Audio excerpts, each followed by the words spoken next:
વિસનગરના ઘાઘરેટ ગામની દુકાનોમાં છેલ્લા 8 વર્ષથી એક પણ તમાકુની વસ્તુ મળતી નથી। ઘાઘરેટ ગામના લોકોએ આજથી 8 વર્ષ અગાઉ તમાકુ અને ગુટખાના વ્યસનને દેશવટો આપ્યો છે। વર્ષ 2004માં ધૂળેટીના દિવસે મળેલી ગ્રામસભામાં ગામના નાગરિકોએ તમાકુની વસ્તુઓના વેચાણ પર પ્રતિબંધ મૂકવા રજૂઆત કરી હતી। તેથી ગામના લોકોએ સર્વાનુમતે આ રજૂઆતને વધાવી લઈને વર્ષ 2004ના ધૂળેટીના દિવસથી ગુટખા પર પ્રતિબંધ મૂકી દીધો હતો, જેનો અમલ આજે પણ થઈ રહ્યો છે।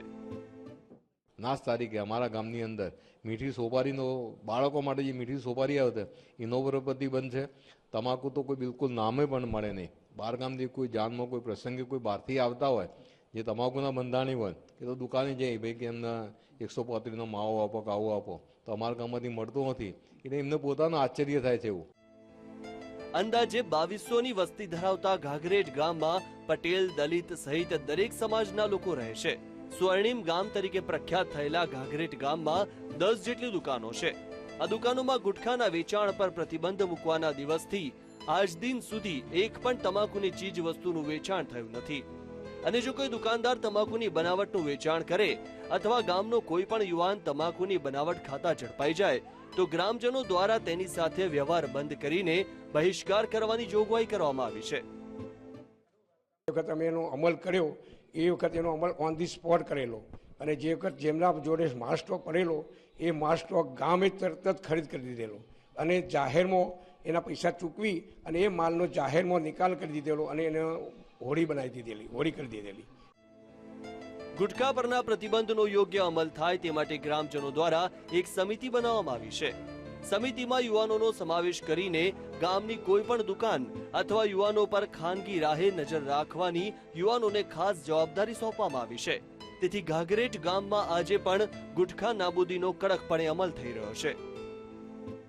દરેક યુવાનોએ આ જે ગુટખા ખરા એના બિલકુલ ખાવાનું પણ બંધ કરી દીધું છે એ લોકોએ, અને એમને જે યુવાનો કોઈ પણ યુવાનો હોય કદાચ ભારી જાય તો અમારા જેવા યુવાનો જે 8-10 યુવાનો છે એમને પકડી અને એમને જે તે કાયદેસર અમારી જે કાર્યવાહી કરવાની આવે એ કાયદેસર કાર્યવાહી કરીએ છીએ।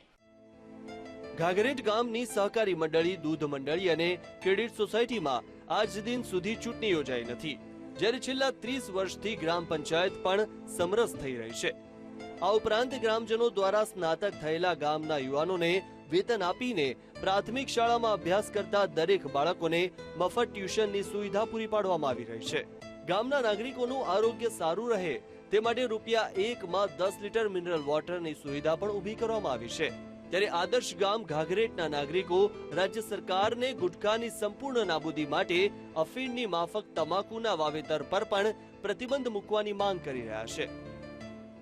તમાકુનું વાવેતર કરે એના પર એની દંડની જોગવાઈ, જેમ કે શરૂઆતમાં પહેલાં આપણે અફીણની ખેતી થતી એ જેમ જોગવાઈઓ કરી અને દંડની જોગવાઈ થઈ એટલે બંધ થઈ ગયું, તો અફીણ નથી હોવાતું આપણા ગુજરાતની અંદર।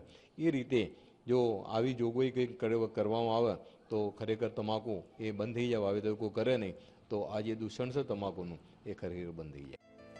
દૂષણને ડામવા માટે સરકાર કાયદા ઘડે છે, પરંતુ કાયદાના યોગ્ય અમલના અભાવે જે તે કાયદાનો મૂળ હેતુ પાર પડતો નથી।